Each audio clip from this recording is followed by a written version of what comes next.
Hello guys! Video for today. Magluluto na naman tayo ng sinulang manok. Pang-ulam natin guys. Pang-baon bukas at ngayon ang hapon. Yan na guys, luto na. Kulang na lang ang malunggay at ang sili na ay dahon ng sili. Kaya na natin yung malunggay at saka sili na dahon ng sili guys.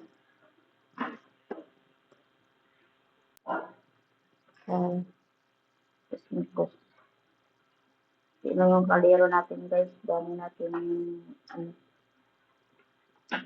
Yan na guys. Ito na yung sinula natin manok. Sinulang manok. Tikiman time.